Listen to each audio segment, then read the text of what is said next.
A man is dead. The only clue? A half-eaten baguette no one thought mattered except one detective.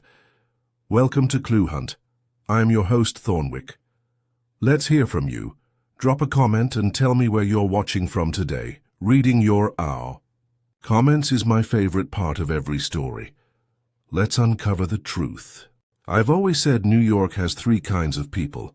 Those who want something, those who take something, and those who show up with a baguette and make you wonder which kind they are. This particular Wednesday at 11:10 a.m., the last kind rang our doorbell and handed Fritz a long paper bag that turned out to be heavier than it should have been. Normally I don't pay attention to baked goods unless they're on my plate, buttered and begging. But this one caused a furrow between Fritz's eyebrows, and if you know Fritz, you know his forehead doesn't crease unless someone dies in the kitchen. "I don't like it," he said when I walked into the front hall. "It's warm, too warm, but it's not fresh." He held it like a policeman might hold a suspicious suitcase. I was headed to the front door anyway, had a lunch date downtown with a redhead who pronounced my name like it had extra vowels, but Fritz's baguette situation stopped me cold. "Somebody delivering stale bread now?" I asked. "What's next, anonymous soup?" "It's not bread," Fritz muttered. "Not only bread, that earned him my full attention." I took the bag, cracked the top, and gave it a tilt. What slid out was indeed a baguette, sort of, hollowed. Down the middle and inside, wrapped in waxed paper like a salami sandwich for a very nervous picnic, was a flat square of something I didn't expect. Microfilm, or a very thin packet of old-school negatives. Archie. The voice came from above. Wolfe, in his yellow silk house robe, was standing on the landing, peering down with the look of a man who just found ants in his orchid room. I did not summon bread, nor espionage. "You got both, sir," I said, delivered with European flair. Wolfe descended one step, just one, which for him was practically a sprint. "Bring it to the office, do not tamper." Fritz looked mildly betrayed that I was about to smuggle suspicious pastry into the sacred space of Wolfe's inner sanctum. But rules were rules, and Wolfe's were carved in stone. In the office, I laid the baguette carcass and its payload on. Wolfe's desk blotter, he didn't touch it, just stared. A courier, he asked, no one. Fritz said it was left on the stoop, no note, no knock, just the bell. "A baguette with a burden," Wolfe murmured, and unsolicited. He pressed the button on his desk that buzzed Theodore in the plant rooms. A minute later, Theodore arrived, was instructed to scan the contents of the wax paper for botanical contamination or scent traces, and then dismissed. Wolfe leaned back in his chair and templed his fingers. "A test," he said. "Of what?" I asked. "Of me," he replied, "and whoever administered it is aware of my distaste for surprises." I'll admit, Wolfe's irritation wasn't uncommon, but this time it had a new color to it. Whoever had dropped the carb-loaded mystery had crossed a line. Wolfe hated being drawn in, and he hated not knowing the bait before biting. 15 minutes later, the phone rang. I took it in the hall. Female voice, cool and crisp. "Mr. Goodwin, I believe. Mr. Wolfe now has what he needs to take my case. Please tell him I'll be arriving at 1:30. "You know," I said, "most people introduce themselves before scheduling appointments, especially when they hide their evidence inside baked goods. You'll find my name on the film. I'll see you soon." Click.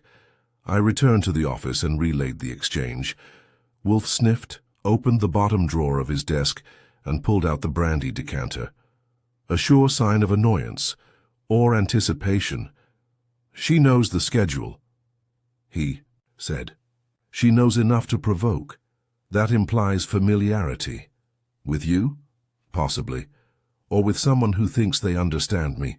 We'll receive her. You don't want to know what she looks like.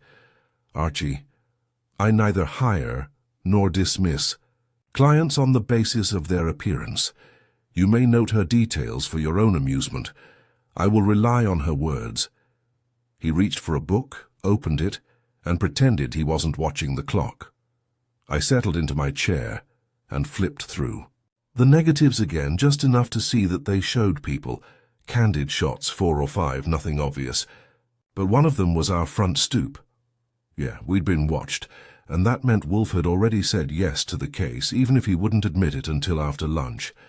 I don't like when strangers walk through the brownstone door like they've been invited to Sunday dinner, especially when they aren't. But I'd be lying if I said I wasn't curious about the woman who sent us a spy loaf and thought that was a reasonable RSVP. She showed up at 1:30 on the dot, which didn't surprise me. The ones who like games usually stick to the rules they write. I opened the door and found her standing exactly in the center of the stoop, a slender silhouette in grey wool and a smart pair of Italian ankle boots that probably cost more than my suit. She wasn't young, but she wasn't careless either. 40, give or take, with the kind of cheekbones that make you think of chess. Precise, sharp, and probably lethal if used correctly. "Mr. Goodwin," she said, holding out a hand as if we were old friends who'd simply misplaced each other. I shook it. "That's me, and you must be the one who sent the gluten grenade. You've got a name?" "I do." Her lips curled, not quite a smile. "Claire Tennyson. May I come in?" Her voice had the faintest edge of something foreign, France or Geneva maybe, but rounded out like she'd spent the last decade muting it over American cigarettes and disappointment. "Mr. Wolfe's expecting you. But I warn you, if you brought any more pastries with surveillance gear inside, Fritz might challenge you to a duel." She stepped inside without comment.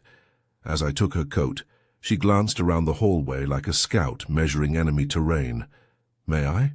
she asked, nodding toward the office. I held the door open.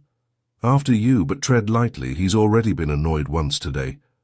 Wolfe was in his chair, the famous chair, and didn't rise. Of course not. He offered her the red armchair, across from him, and watched her like a hawk deciding whether a mouse had too much seasoning. "Miss Tennyson," he said, "you've disrupted my home, presumed upon my curiosity, and delivered photographic material with no context. Explain." If she was offended, she didn't show it. She crossed one leg over the other and adjusted her gloves with surgical care. "Work for a man named Owen Baird. Perhaps you've heard of him." I hadn't, and neither had Wolfe, but he didn't say so. He just nodded the way you do when you're waiting for someone to dig a deeper hole.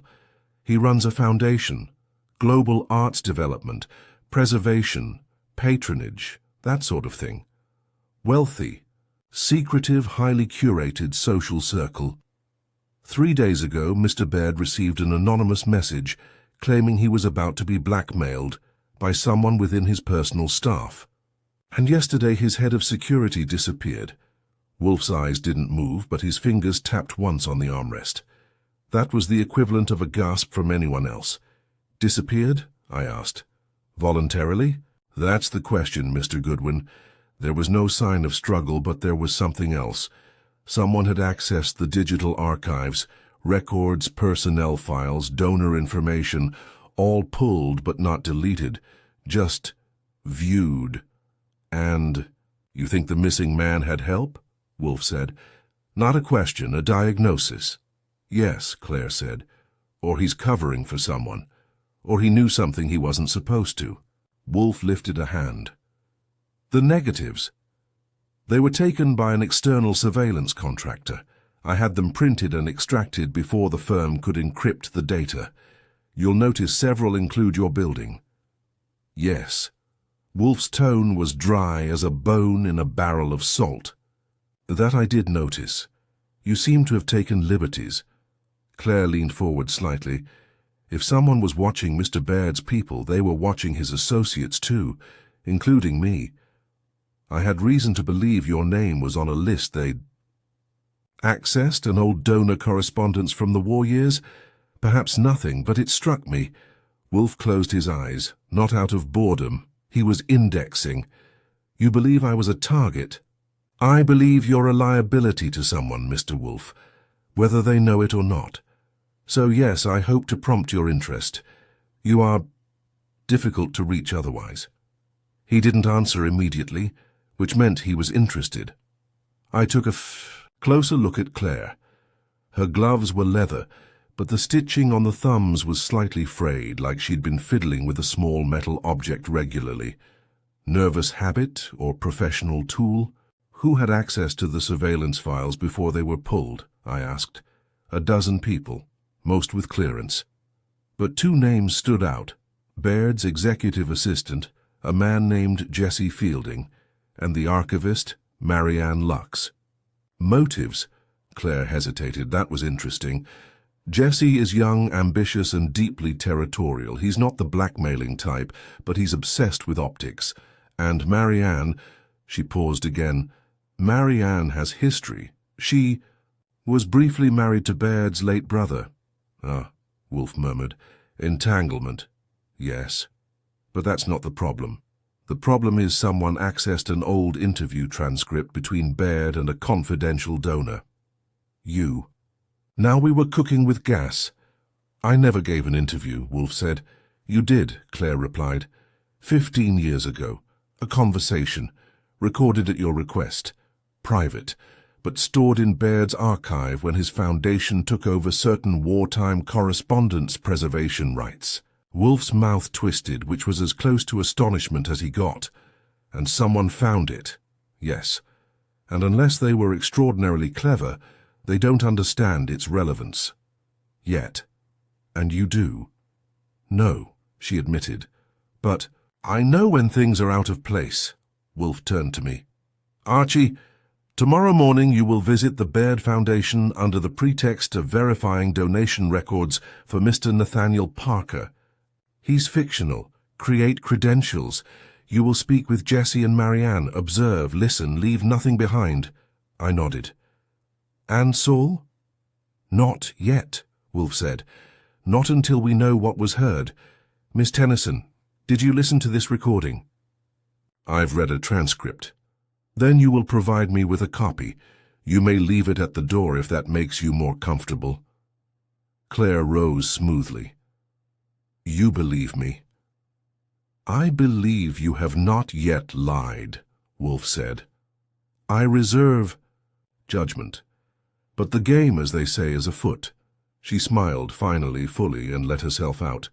When the door clicked shut, Wolfe reached for the negatives and arranged them like puzzle pieces across the blotter. One in particular caught his eye.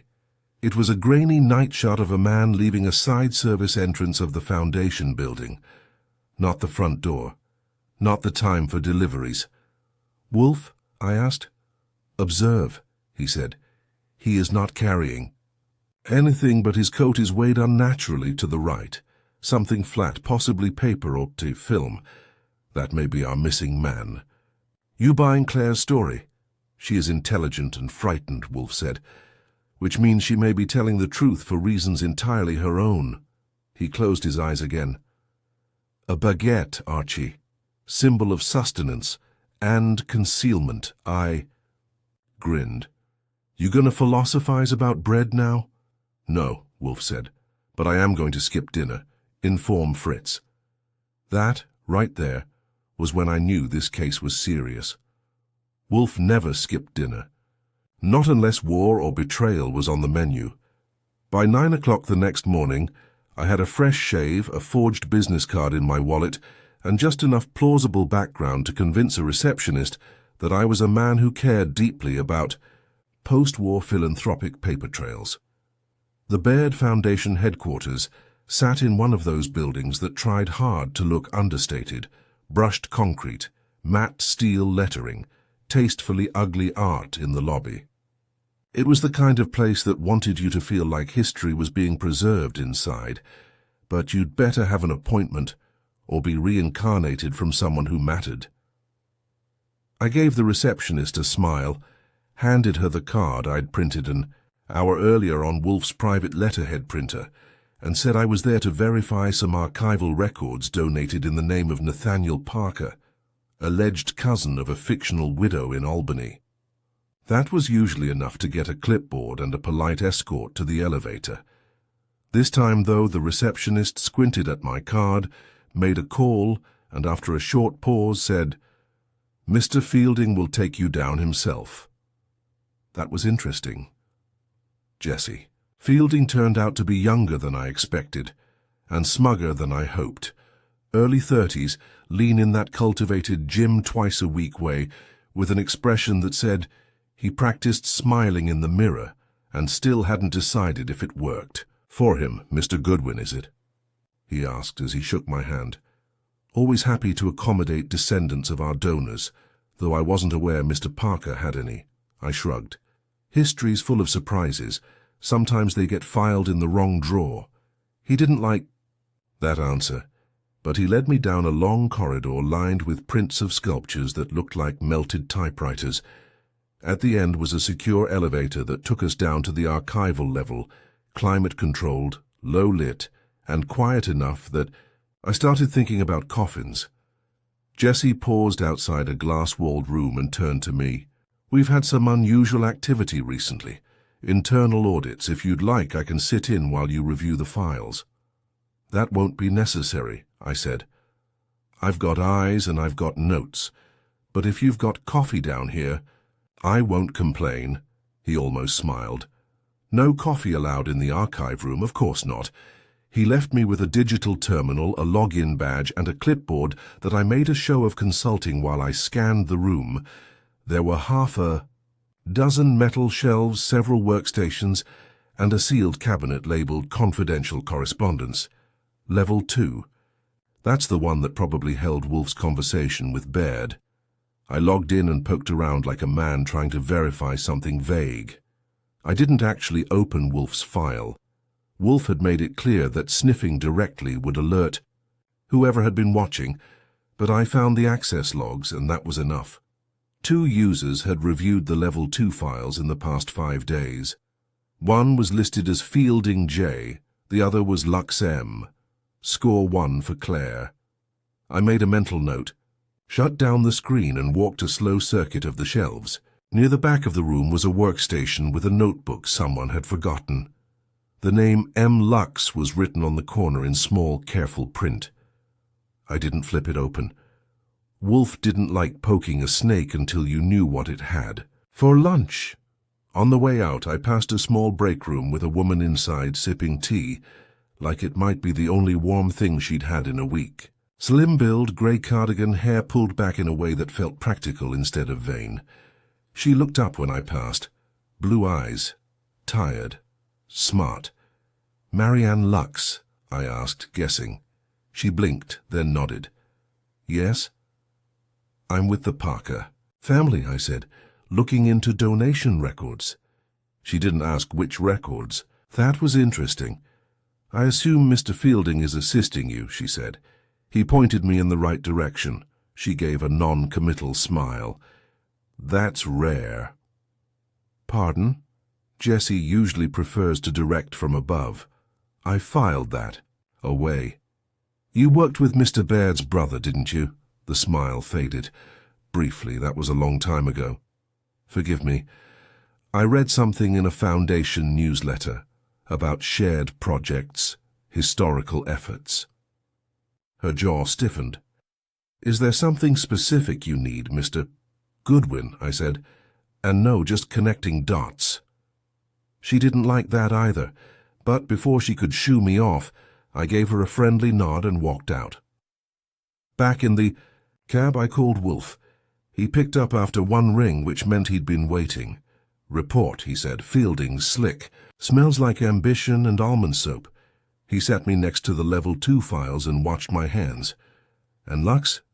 "Quiet. Tired. Said very little, but she's on edge. Probably spooked. They both accessed the confidential materials this week." "Which confirms our client's claim," Wolfe said. "You are now to call Saul. You want him here?" "No. There." Wolfe's voice took on that slight hum it gets when he's moving pieces we can't see yet. He will observe from a distance, and he will confirm whether our absent security chief, Mr. Rennick, has returned. "You think he's in the building?" "I think," Wolfe said, "that if he left, he would have left something behind, and if he returned, someone is hiding him." That was enough to get Saul moving. When I got back to the brownstone, Fritz gave me a glare and told me to wipe the archive dust off my shoes before I touched the stairs. Wolfe was in the office, not reading, just thinking. That's when I knew he was close to something. "You found what you needed," he said, "not a bew." Question. I found enough. Fielding's cocky but cautious. Lux is rattled. Neither one asked about Claire. Which is itself a question, Wolfe said. He stood up, another miracle, and paced slowly once across the carpet before sitting again. Someone accessed a private conversation. That someone feared it could be used, either for leverage or destruction. The disappearance of Mr. Rennick was either to prevent him from revealing the misuse, or because he attempted to reveal it. I nodded. So what's the next move? Wolfe leaned back and steepled his fingers. We wait. Saul will see what we need. And tomorrow, you will return. Pretending to verify files again? No, Wolfe said. Pretending nothing. You will tell Mr. Fielding that a donor has threatened to rescind a gift because of internal impropriety. You will not say how you know. You will let him panic. And if he doesn't, Wolfe gave the smallest smile. He will. As I left the room, I saw Wolfe glance at the photo of the man leaving the service door again. His gaze lingered. Somewhere beneath that brownstone roof, between Fritz's herb garden and Wolfe's orchid obsession, the threads were tightening, and I had the feeling that what we'd found wasn't the crime, it was the cover. The real game hadn't started yet, but it was about to. The next morning, the sky over Manhattan had that colorless pre-storm glaze that made people walk faster and lie more easily. I wore my best neutral suit and worst expression and went straight. Back to the bared foundation, like a man who didn't enjoy wasting time and intended to make someone else pay for it. Jesse Fielding met me at the elevator with the faint smile of someone who suspects you've come to complain and is already formulating an apology that blames your shoes, Mr. Goodwin, he said smoothly. Back so soon. Was the archive helpful? Let's call it illuminating, I said. Mind if we talk somewhere with a door? That got his attention. He hesitated, then gestured me into a small conference room just off the lobby. It had a glass wall frosted at the eyeline, perfect for the illusion of privacy, terrible for actual secrets. Once we were in, I gave him a look like I'd already filed 3 reports and a legal warning. I was contacted late last night by the Parker family's representative, I said. They're re-evaluating the donation, something about questions concerning security integrity and internal data review. His pupils flinched just slightly. Pardon me, but what does that have to do with the files you were accessing? I shrugged.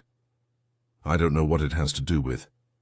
I was told to inform the Foundation that a freeze may be placed on all future gifts until certain concerns are resolved. His jaw worked behind a thin layer of professional charm. That's rather vague. That's rather the point, I said. They don't want a scandal, they want certainty. If you have something to say that would give them confidence in the integrity of your systems, now would be the time. It was a bluff, of course, but one of Wolfe's better tricks. Turn the water on and see who reaches for a bucket. Jesse didn't bite, not fully, but he didn't walk away either. I'll escalate it to the board, he said. But I assure you our systems are secure. Nothing questionable has occurred. Then I guess there's no problem, I said, unless something questionable did occur, in which case maybe this is your chance to manage it. I stood up and left without waiting for a reply. Wolfe always said, never overpress a spring, wait until it coils on its own. Jesse would coil. It was in his face now, like someone had handed him a deck with one card missing and dared him to play anyway. Outside I called Saul. He reacted, I said. I saw, Saul replied. You're on site. Coffee shop across the street. Been watching since 8. Fielding's been making nervous calls. Lux went into the archive early. She hasn't come out. She hiding something? She's afraid, Saul said. Not hiding. Just waiting for the axe. Rennick? No. Sign. But a janitor entered the sub-basement through a service door usually locked from the inside. Didn't sign in, didn't leave for 2 hours. Get in there, I said. Saul didn't say, already planned to. He didn't need to. He just clicked off. Back at the brownstone, Wolfe was in the plant room pretending not to be anxious.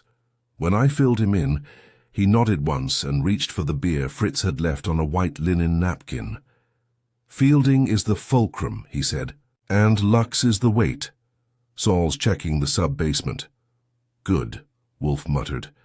That is where lies are buried, and sometimes people. I winced. Wolfe doesn't usually deal in melodrama. When he does, it's because something has truly offended his internal order. Claire Tennyson hasn't followed up, I said. She won't, Wolfe replied. She did not bring us a case. She brought us bait. I raised an eyebrow. And what are we catching? He didn't answer. At 5:30, Saul called. I picked up in the kitchen while Fritz crushed garlic in a bowl like it had insulted his mother. He was there, Saul said.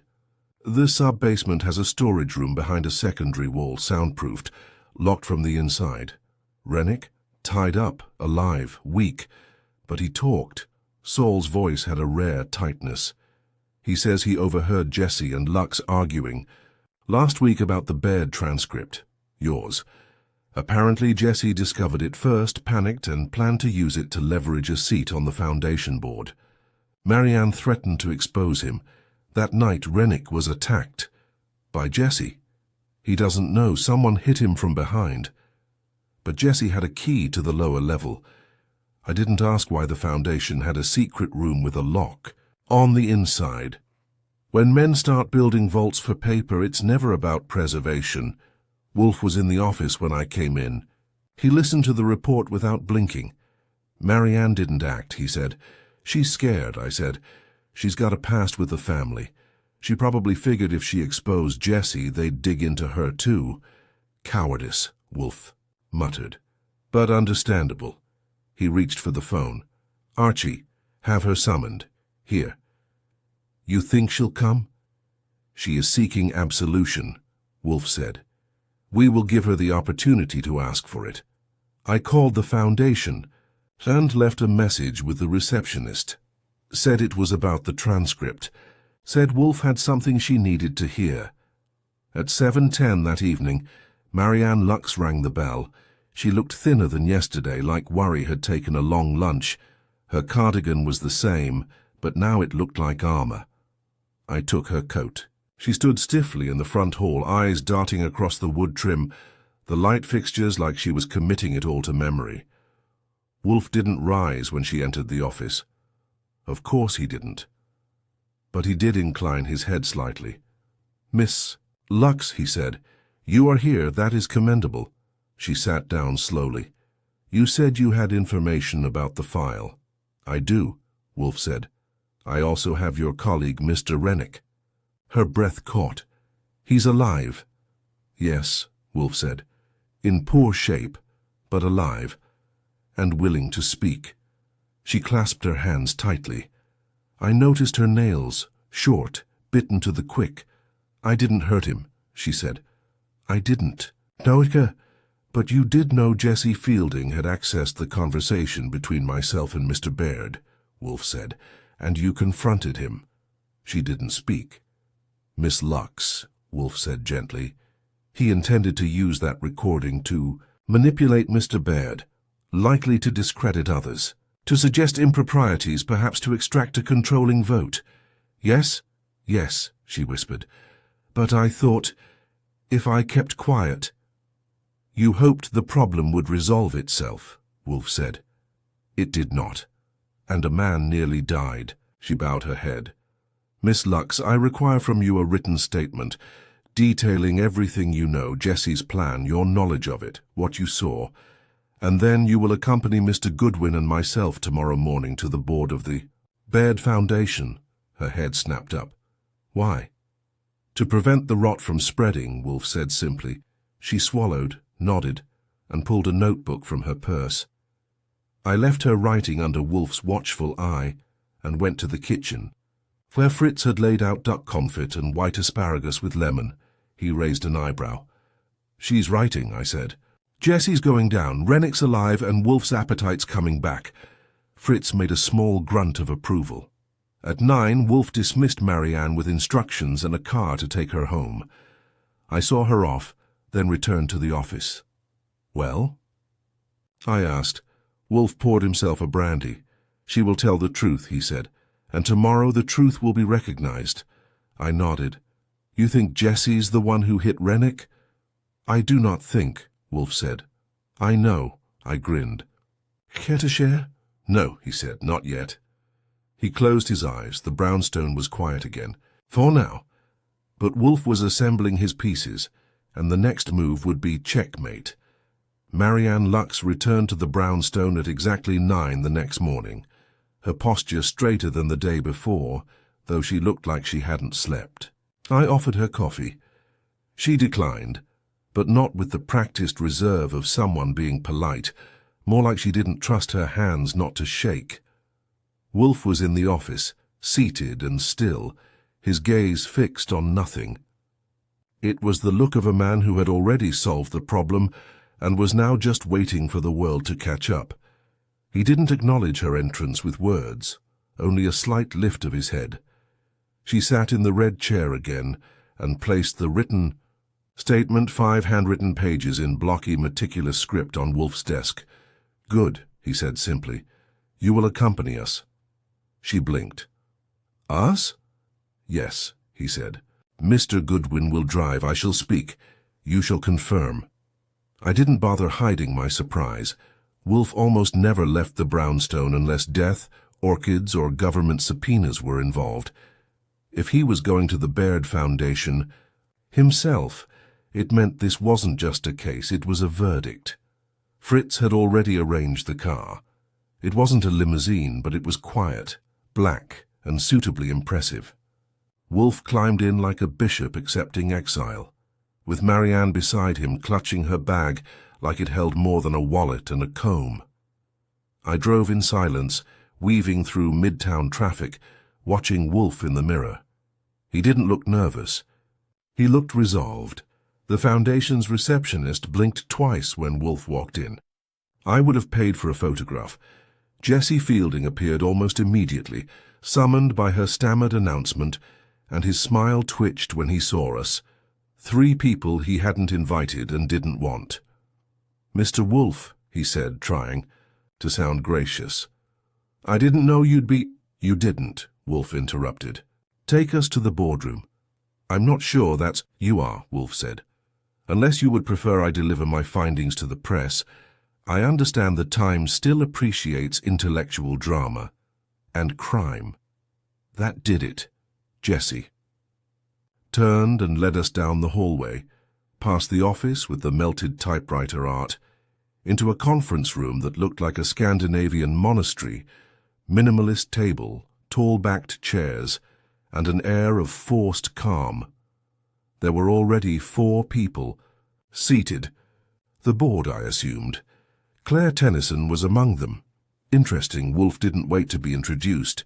He settled into a chair at the head of the table, like he'd been appointed chairman years ago. "Ladies and gentlemen," he said, "I do not enjoy public excursions. They are uncomfortable, inefficient, and frequently beneath me. But I have come today to resolve a matter that, if ignored, will tarnish your foundation beyond repair." Claire's brow arched. Jessie opened his mouth, but Wolfe raised a hand. Slowly, precisely, and Jessie closed it again. "Several days ago, Miss Lux," Wolfe gestured beside him, "became aware that a sensitive archival file, an interview between myself and Mr. Baird, undertaken with confidentiality and legal assurance, had been accessed without proper authorization. The file contains nothing scandalous, but it does imply certain wartime associations which, in the wrong hands, could be misconstrued." He glanced at Jessie, then continued. "Mr. Fielding accessed that file.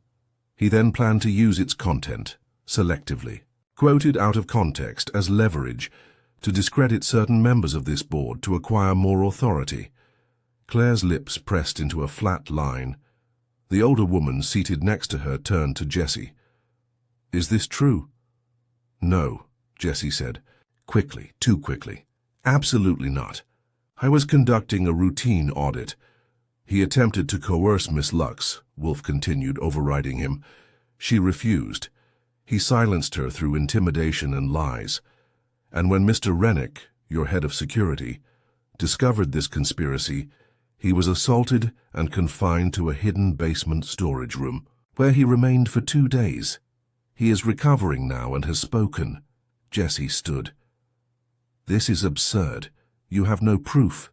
You bring in a woman with a grudge and a reclusive detective and expect us to believe—" "I have his statement," Wolfe said. "And hers and yours recorded." Jessie froze. "What?" "You spoke to Miss Lux yesterday," Wolfe said. "You believed the matter still under your control." Gow said enough. That part was a bluff, a beautiful diamond-cut bluff. Wolfe didn't have a recording, but he didn't need one. Jessie's face said it all.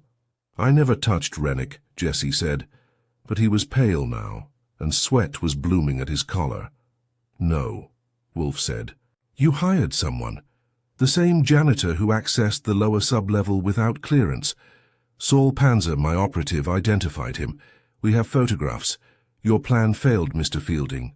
Jessie didn't sit. He stared at the board, his eyes moving from face to face, searching for rescue. Claire Tennyson cleared her throat. "I move," she said, "that Mr. Fielding be suspended immediately pending a full investigation, and that his access to Foundation systems be revoked." "Seconded," said the older man to her left. Wolfe inclined his head. "Wise. Miss Lux, I believe you now have what you need." Marianne looked like she might cry, but didn't. She stood and walked out without a word. Jessie was escorted gently but firmly by a Foundation security guard who had apparently been waiting in the wings. Claire remained, her eyes on Wolfe. "You knew," she said. "I suspected," Wolfe replied. "Your bait was effective, but it left too much to chance. Next time, do not use bread." Claire actually smiled. "Next time I'll send you tea." "Do not," Wolfe said flatly. I stood and helped Wolfe to his feet. He didn't look at Jessie again. He didn't have to. As we walked out of the Foundation, Wolfe muttered something about vulgar ambition and the misuse of archives, and I knew that for him, this hadn't just been about a blackmail plot. It had been personal. Someone had used information, twisted it, and tried to hurt others for gain. Wolfe could forgive many things, but not the perversion of truth. We rode back to the brownstone in silence. Wolfe's face was calm, unreadable, but he didn't go to the plant rooms when we arrived. He went straight to the office, where he sat for a long moment, then reached for the bell. Fritz appeared almost instantly. "Duck again," Wolfe said, "and the white asparagus, and a bottle of the Montrachet." Fritz nodded. I stood in the doorway. "So that's that." "For now," Wolfe said. I lingered. "You never told me what was in the conversation." "The one they tried to use." Wolfe looked at me. His eyes were darker than usual. "Nothing of consequence," he said. "A name, a favor, a promise not kept. But it was mine, and they took it." He poured himself a glass of brandy. "You handled yourself well," he added. "I tipped an imaginary hat. Comes from working with a man who never moves unless it's checkmate." He grunted. Dinner was served at 8. The brownstone was quiet again. And the baguette that broke the case? Fritz fed the last of it to the pigeons.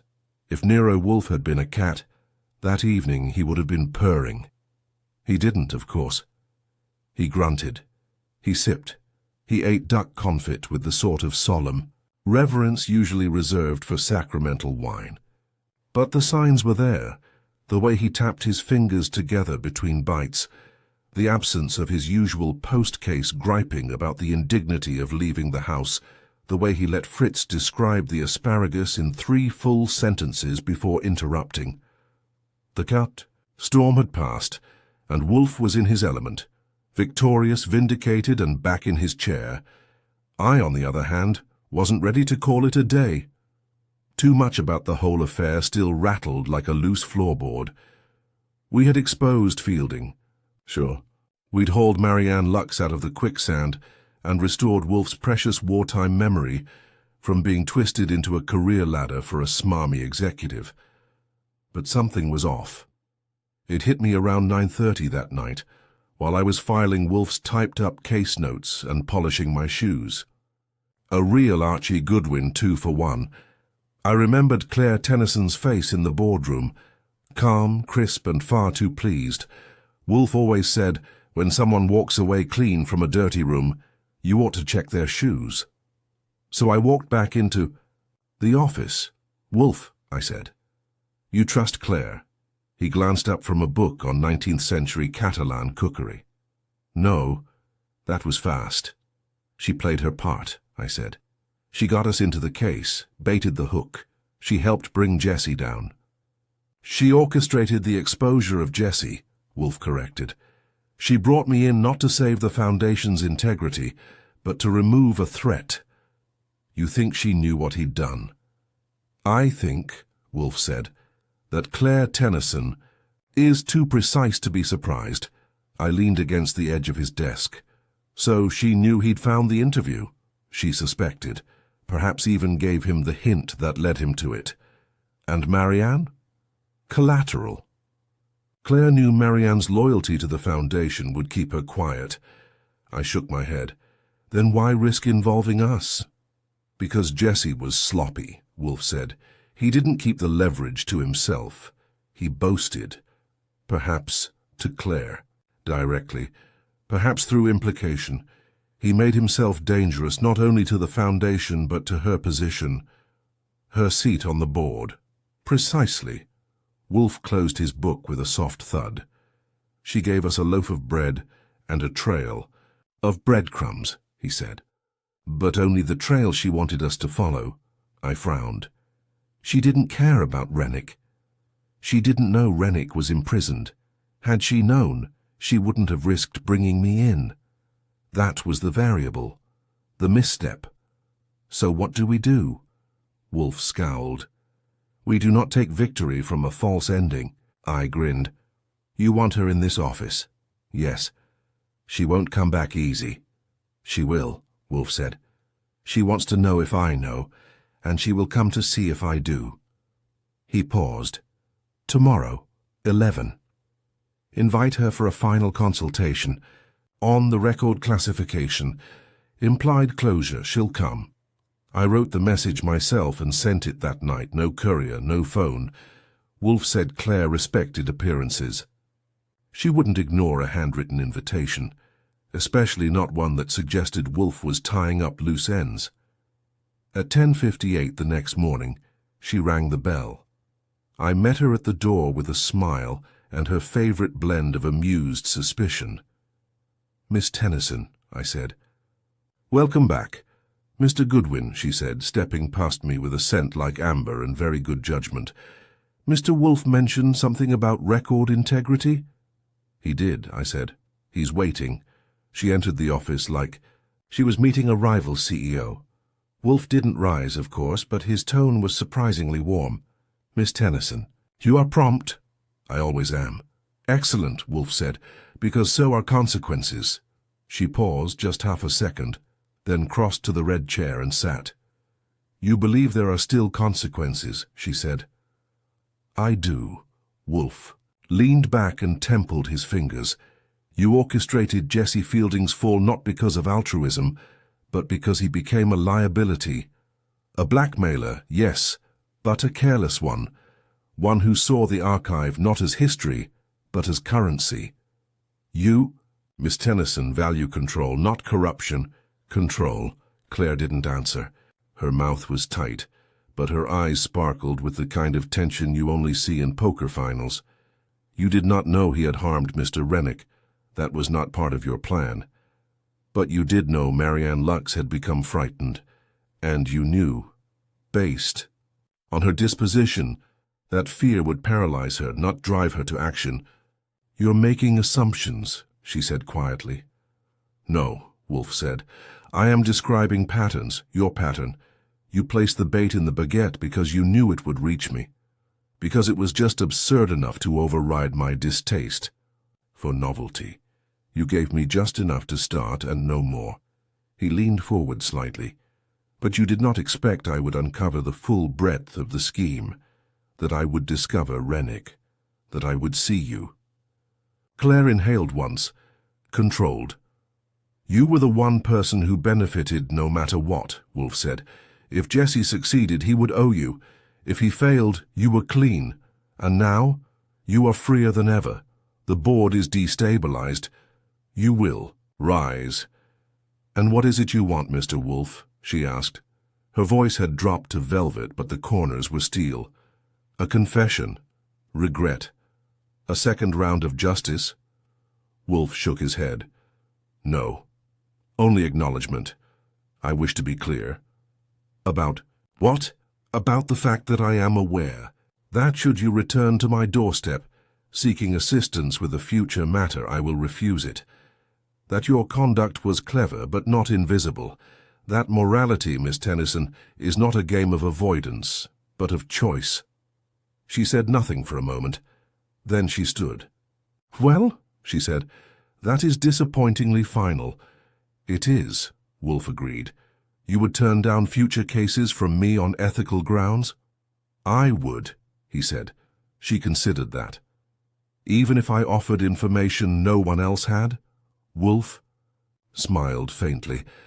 "Then I would send Mr. Goodwin, and I would instruct him not to knock." Claire didn't smile, but she bowed her head slightly, more acknowledgement than concession, and left the office with the faintest swish of wool and pride. When the door shut behind her, Wolfe reached for the brandy decanter. I watched him for a moment. "You really don't want her as a client?" "No," he said. "She is effective, but she contaminates her methods with secrecy." "And Jesse?" "Jesse was a blunt knife. She is a scalpel." I poured myself a small glass and sat down, across from him. "You think she'll come back anyway?" "Possibly," Wolfe said. "Powerful people always believe they can rewrite the rules." I took a sip. "You ever thought about rewriting a few yourself?" Wolfe looked at me with mild irritation. "I did, once, during the war. It didn't suit me." I raised my glass.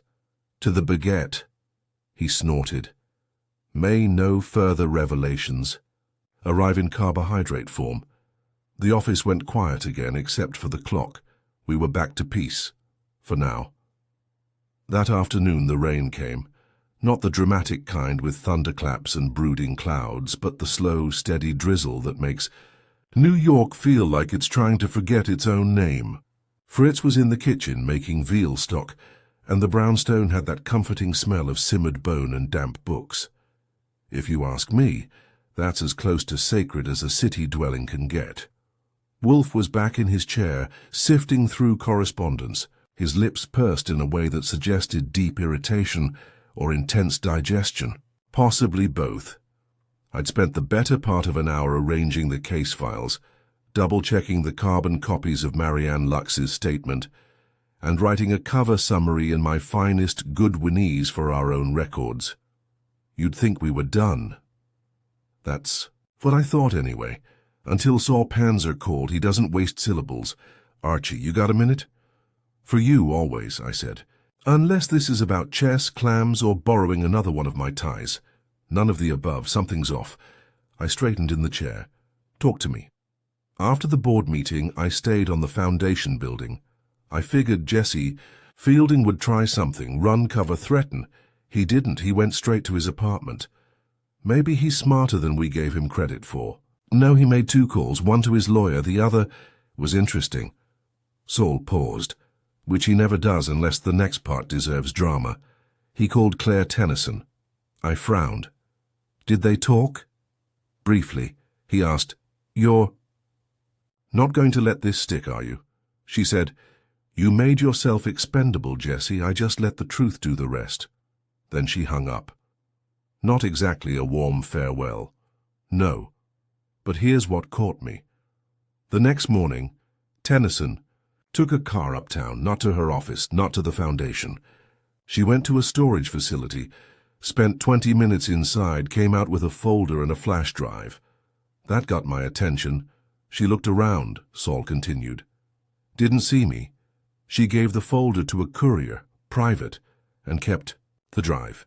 Then went straight to a midtown office I didn't recognize. And? She left an hour later, alone. No briefcase, no folder, just the drive in her coat pocket. Then she got in a car and vanished. Saul, I said. Do. You know who she met? I didn't recognize him, but I've got a photo. That was enough. I hung up, walked into the office, and gave Wolfe the condensed version. He didn't move, but his eyes changed, got sharper, more awake. She preserved the original, he said. Of course she did. You think it's the recording? Yes, Wolfe said. The one Jessie found in transcript, she had the actual audio. Then why give us the paper version? Why let Jessie be the one to weaponize it? Wolfe exhaled through his nose, which for him is what most people would call a sigh of disgust. She used Jessie, let him dance to the edge, and when he faltered, she cut the string. But the real leverage? She kept it. She never let anyone else. Hear the tone, the pauses, the implications. So now she's moving it. Yes, Wolfe said, because she knows I know, and she's covering herself. Or, Wolfe said, positioning herself for the next play. The phrase hung in the air like cigar smoke. I waited a beat. What do we do? We retrieve it, Wolfe said. That stopped me. You want to steal it? I want to protect it, he said calmly. And if that requires a form of possession, so be it. It is my voice, my words, and though they were spoken long ago, they remain mine. I take it back, I said. You are sentimental. He didn't dignify that. Instead, he said, you and Saul, tonight.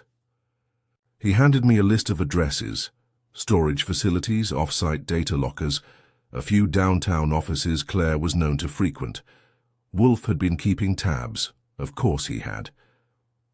By 6 that evening, I was in Saul's car, parked near an anonymous building on 12th Street. The rain was still going, soft, steady, and helpful. It blurred details, muffled steps, made everything feel less official. Saul was in the driver's seat, trench coat and flat cap, looking like a private eye from a film noir with better hygiene. She's not home, he said. Checked twice, but lights were on in that office you flagged. No sign of her, but someone was inside. Security? Could be a drop. I saw the courier return about an hour ago, left empty-handed. So she picked it up. Or someone else did, Saul said. We waited. At 9:17, a man exited the office with a slim case. Average height, gloves, no umbrella. He walked with a purpose that didn't match the contents. That's our guy, I said. We followed. Down to the next block, across to a hotel. He entered. Through the service door, Saul glanced at me. We intercept? No, I said. We observe. 10 minutes later, he emerged again. No case. Saul and I slipped inside the hotel, blending past the front desk, and located the mailroom. Nothing. But upstairs, in the small business suite, there was a digital safe embedded in the wall. Saul did what Saul does. 6 minutes. One small click inside was the drive, labeled Baird Wolfe Original. We stared at it. Saul said, You sure? No, I said, but we're taking it. I wrapped it in a napkin from the hotel cafe because irony, and we exited without a trace. Back at the brownstone, I handed it to Wolfe like I was delivering a relic. He didn't touch it right away.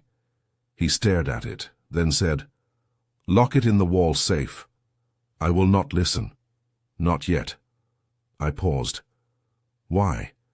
Because, Wolfe said softly, to hear it again would be to relive a moment I survived, And this moment, I choose not to. I did as instructed. Locked it up, logged it, filed a note. Later that night, I found Wolfe in the kitchen. Yes, Wolfe drinking beer and watching Fritz finish the last of the veal stock. He said nothing, but when he turned, his eyes were not triumphant. They were tired. She kept the truth, he said, and told only the version that served her, that is power and peril. I didn't answer, because the case wasn't solved. It was preserved, like a record in a vault, waiting. It was a rare Sunday, in the brownstone. No clients, no deadlines, and no threat of assassination by archive. The rain had let up overnight, and the city was exhaling. Steam rising from the grates, taxis honking at pedestrians with renewed impatience, pigeons returning to their preferred ledges. Inside, Fritz was preparing roast squab and a fennel tart for lunch.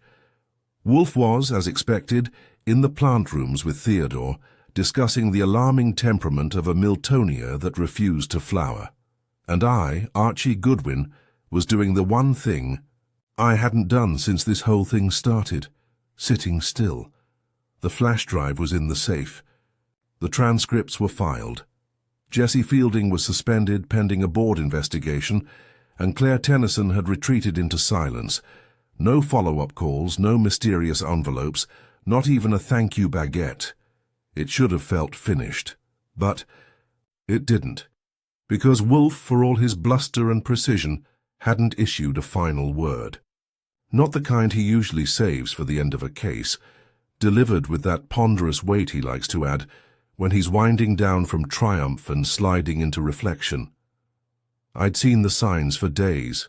His silence, his deliberate avoidance of the safe, the fact that he refused to have veal twice in a week. He was unsettled, so I decided to prod him. At 11:15 I walked into the plant rooms and leaned against the doorframe like a man ready to get under someone's skin. Squabby. In 30, I said. Want me to tell Fritz you're still sulking? Wolfe didn't look up from the orchid. I am not sulking, I am contemplating. Same difference. You've been contemplating for days. He snipped a dry stem, very gently. You presume this matter resolved? No, I presume the paperwork's done. Resolution's another animal. He glanced at me. Then why do you press? Because you haven't delivered the sermon. That got a grunt. Wolfe wiped his hands, removed his apron, and motioned me to the office. Once we were seated, him in his throne, me in my wingback, he leaned forward slightly and said, Would you like to hear it then, my thoughts? That's why I came unarmed. He closed his eyes. Not out of fatigue, but to assemble the right words like a man folding linen with precise corners. This case, he said, was not about blackmail or even betrayal, not at its core. I waited. It was about memory, ownership of it. The assumption that history, once committed to paper or tape, is up for interpretation, manipulation, utility, that a person's past, if documented, becomes property. Claire certainly thought so, I said.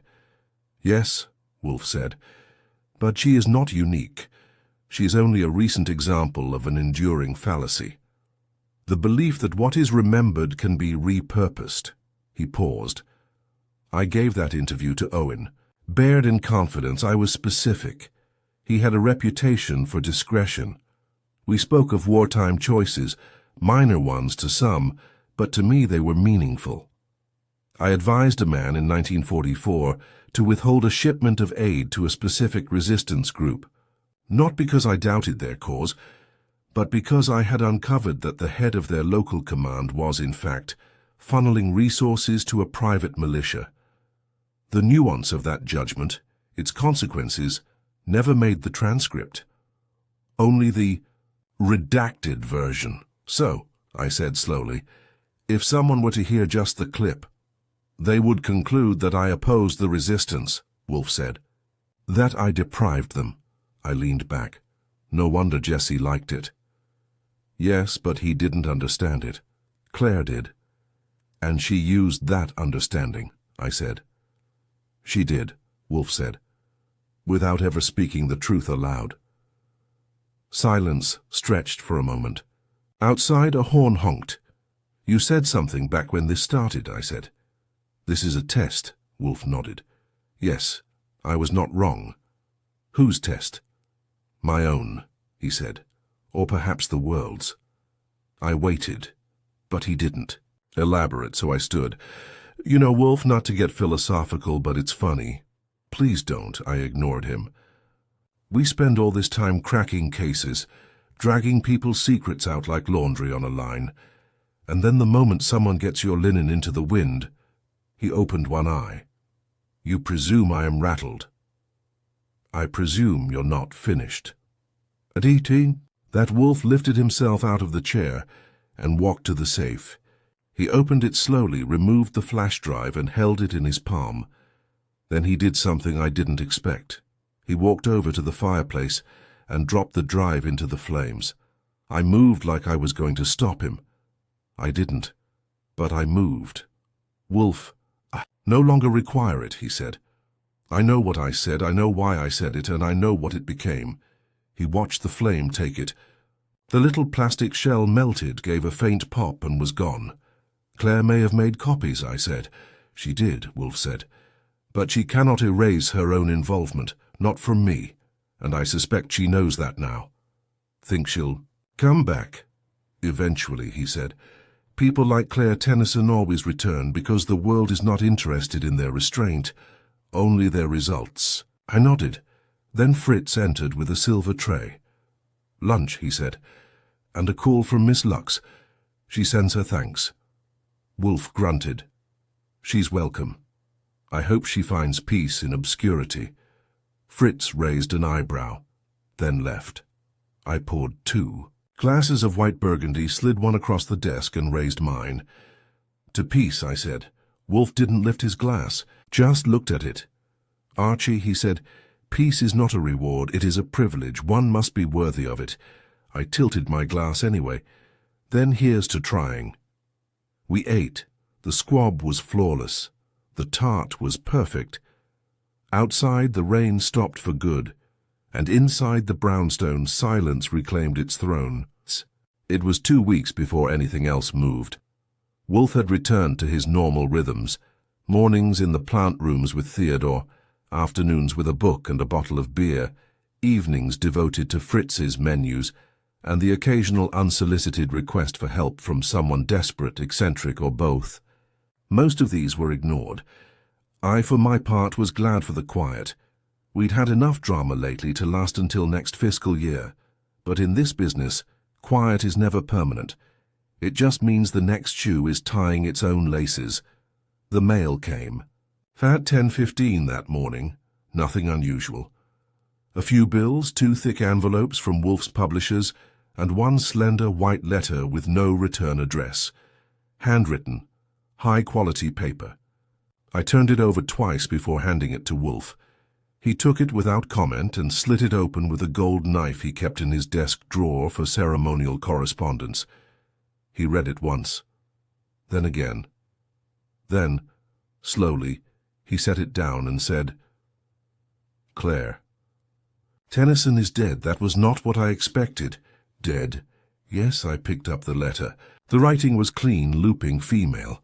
Definitely not Claire's. It was a short, precise note, no signature, but it said all it needed. Claire Tennyson died in Zurich last night. She left instructions that you be informed discreetly.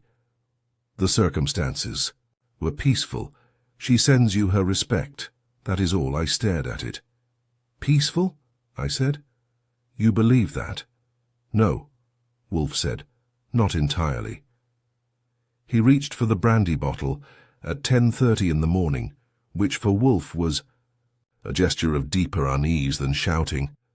He poured a modest amount, sipped, and stared out the window like the glass might yield a clearer picture of Europe. She had too many secrets, he said, and too many enemies, and if she died peacefully, it was only because the war was already lost. You think someone finished her? No, he said. I think she chose the ending. I sat. She didn't strike me as the suicidal type. She wasn't, Wolfe said. She was the controlling type, which is why, if she knew a reckoning was coming, one she could not avoid or orchestrate, she would preempt it. That's a pretty bleak guess. It's not a guess, Wolfe said. It's an observation of character. Her visit here, the second one, was not closure, it was confession. He leaned back in his chair, rubbing his chin with one thick finger. She knew her leverage was spent, that Jessie's failure had left too many questions, and that her own maneuvering, her possession of that drive, would eventually reach someone less tolerant than me. I thought back to the hotel, to the courier, to the man with the case who disappeared into the lobby, like a ghost with a deadline. She was moving information. Yes, Wolfe said, and perhaps she moved it too late. The silence in the room deepened. It wasn't the kind that comes after a solved mystery. It was the kind that lingers when the mystery keeps whispering, even after the lights are out. Do you want me to find out who sent the letter? I asked. No, Wolfe said. Not yet. That meant yes, eventually. I poured myself a coffee and sat back. Anything else in it? She respected me, Wolfe said. That is enough. I didn't press. Wolfe doesn't care for flattery, and he doesn't value respect unless it's earned through intellectual honesty. Claire had played a hard game. She'd outmaneuvered many, but not all. And now she was gone. But the ripple wasn't. That afternoon Saul came by. He entered without his usual knock, which meant he already knew. I got a ping from a contact in Geneva, he said. Tennyson's assets are frozen. No cause of death. A listed. Private funeral. Swiss authorities aren't talking. Wolfe gestured to the chair across from him. She sent me a letter. Saul raised an eyebrow but said nothing. You're not surprised, Wolfe said. No. I thought something was coming. She stopped using encrypted channels 4 days ago, shut down her mirrored server. Someone was tying up loose ends. You think she was killed? Saul shook his head. I think she disappeared. The death may be a message. Or a mask, Wolfe said. She was too careful, Saul agreed. She didn't trust hospitals, didn't leave loose paper. If she wanted to vanish, she could. Then what do we do? I asked. Wolfe stared at the fireplace. We let her go, he said finally. You believe she's alive? I believe she ceased to be Claire Tennyson. That was the end of that. 3 days later we received a package. No name on the return. Swiss postmark. Inside, a book. Slim, cloth-bound, untitled. No note. Wolfe opened it and read the first page. Then he passed it to me. It was the transcript, not the redacted one, the original, with notes in the margins, time stamps, inflection marks, even Wolfe's own corrections penciled in with remarkable accuracy. But the last page, typed, not printed, was new. You were right. Ownership of memory is sacred. I failed that test, but I pass the rest to you. Let this remain untouched. No signature. Wolfe stood and placed the book into the wall safe. Then he locked it. I will not read it again, he said. But you'll keep it? Yes. Why? He turned to me, calm and deliberate. Because history, Archie, should be preserved by those who respect its weight, not those who wield it. Then he sat. Later that night we had duck à l'orange and a bottle of Nuit Saint-Georges. Wolfe ate slowly, deliberately, the way he always does after something ends. When I cleared the plates, he looked up and said, I am not sad she is gone. I didn't say you were. I am only sad, he said, that she mistook survival for wisdom. I poured 2 brandies. You think she's listening? I hope not, Wolfe said. Some truths should not echo. We drank. Outside, spring was just beginning to arrive. The orchids bloomed early that year, and in the brownstone quiet resumed its reign. Not empty, not hollow, just earned. The first sign that the case had truly ended came not from Wolfe, nor from a file or a phone call, but from Fritz, who, after 3 full weeks of keeping meals comfortably conservative, served liver dumplings with a Riesling reduction on a Tuesday. It was an olive branch to routine. And in our household, that counted for a parade. Wolfe noticed too. He sniffed the plate, took a slow bite, and gave the kind of grunt that in his dialect meant order has returned. He didn't say anything about Claire Tennyson, the drive, the transcript, or the book now hidden in the safe behind the E. Painting of Monticello. He just ate. That was Wolfe's way. Once the ledger of justice was balanced, he preferred to let the ink dry in silence. Me, I wasn't so disciplined. The truth was, Claire's shadow still lingered. It wasn't guilt exactly, and it wasn't fear. More like the sensation that someone had once sat in your favorite chair and shifted the cushions just slightly out of place. You couldn't see it, but you could feel it. After dinner, I found myself in the office with a brandy and a vague sense of unfinished business. Wolfe was reading, something dense and Greek, and I waited until he finished the page before saying, "Anything?" "Tell me something, Wolfe," I said. "I would prefer not to," he said without looking up. "Why did you let her go?" He lowered the book an inch. "You'll have to narrow your antecedent."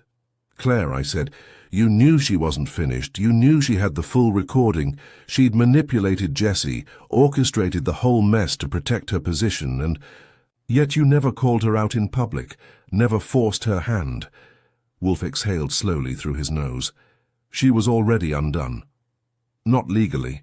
"No," he admitted. "Not by statute." "But she lost what mattered to her most." "Control," I said. He nodded. "And concealment. You saw what she did after the disappearance, the message, the manuscript. That was not a woman covering her tracks. That was a woman confronting the collapse of her design. She was no longer the architect." I sipped the brandy. "You still believe she's alive?" He thought for a moment. "If she is someone else now, someone we will not meet."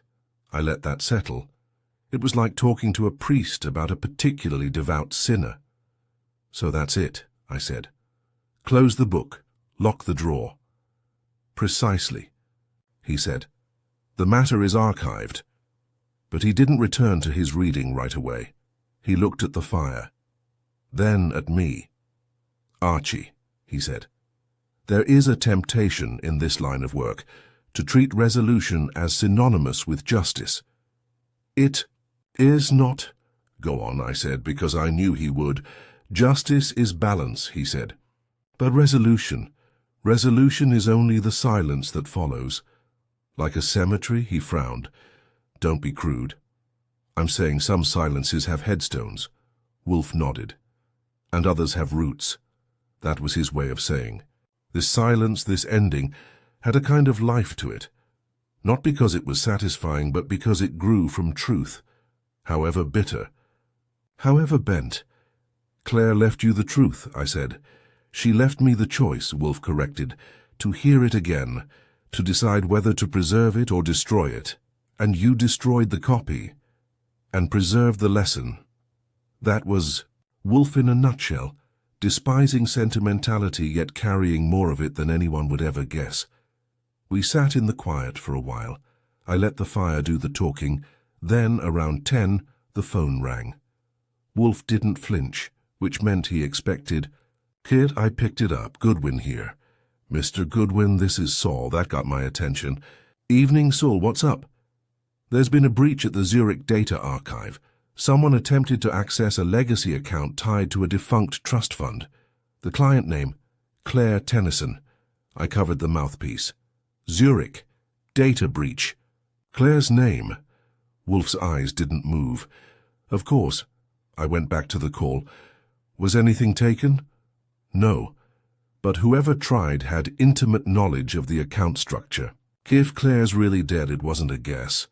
"Thanks, Saul. Keep watching." I hung up. Wolfe closed his book. "She left someone behind," I said. "She always had," Wolfe replied. "The question is who and why now?" I tilted my head. "You think this thing isn't over. I think it has changed shape. And what do we do?"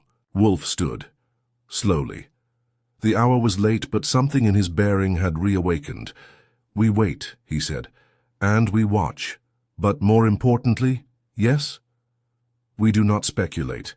Let others play their pieces. I have moved mine." I grinned. "So what now?" "Now," Wolfe said, "we sleep. There is braised rabbit tomorrow." He left the room. I stayed just a minute longer. The fire crackled. The shadows shifted, and I realized he was right. Some cases don't close, they recede. They wait for new hands, new players. But in the brownstone, justice had already been served, not because it was perfect, because it was true. And because Nero, Wolfe, damn him, always knew when to stop playing and when to begin again. It was 3 days later when the last piece fell into place, and as usual it landed not with a bang, but with a whisper, quiet, inevitable, and heavy as truth. The envelope arrived in the morning mail, slipped between Wolfe's quarterly magazine on orchid pathology and a sample spice catalogue addressed to Fritz. No return address, but a Swiss stamp and Claire Tennyson's handwriting were unmistakable. Wolfe opened it without a word. Inside was a single sheet of fine paper, handwritten, and a key, small brass, old-fashioned, labelled only with a number, 512. He read the note, passed it to me, and said, "That is the last of it." The letter was short, measured, and final. "Mr. Wolfe, I do not know who will read this first, but if it is you, then I will assume you kept your word. This key opens a lockbox in Geneva. Inside is the only remaining copy of the original recording. I have not heard it in years. I leave it to you, not as leverage, but as legacy. Do with it what you will." I turned the key in my hand. "You believe it?" "Yes." "You believe she's dead now?" He paused. "Yes, this is not a move, it's an epilogue." He rose, a rare gesture, and walked slowly to the safe. Not the wall one where we stored locked case files, but the black iron one tucked behind the bookshelf, where Wolfe kept only what he called irretrievable knowledge. He opened it, placed the key inside, and locked it again. "You're not going to retrieve it?" "No, not ever. Not unless memory fails me and I wish to be reminded of my own mind." I sat down, mostly to keep from pacing. "Then that's the end." He turned, his voice quiet but unmistakable. "It is the end she chose, and I will not dishonor it." I whistled low. "I got to say, Wolfe, that you surprised me. Good, not just with your restraint, but with your forgiveness." He frowned. "I forgave nothing. But you let her leave the boardroom with her dignity. You never exposed her. You let her disappear. She removed herself, still. You could have taken her apart with words." Wolfe moved behind his desk and sat. The chair creaked like it knew this was a finale. "Archie," he said, "power and dignity are not easily separated. But when one chooses the price of both, as Miss Tennyson did, one deserves a quiet end, not applause, not condemnation." We were silent for a while. The phone didn't ring. No new clients came. Saul didn't report a thing. It was, in the purest sense, over. That night, over veal medallions in sherry cream, Wolfe finally gave what I now think of as the final verdict, not on Claire, or the recording, or Jessie Fielding, but on the entire affair. She believed knowledge was power, he said, and she was right, but she never learned the final lesson, which is, some knowledge isn't meant to be used. Only remembered. I raised my wineglass. "To remembrance, then." He nodded, and that was it. The brownstone returned to itself. No more visitors, no more tapes, no more bread with secrets inside, only orchids, arguments over lunch, and the slow return of peace.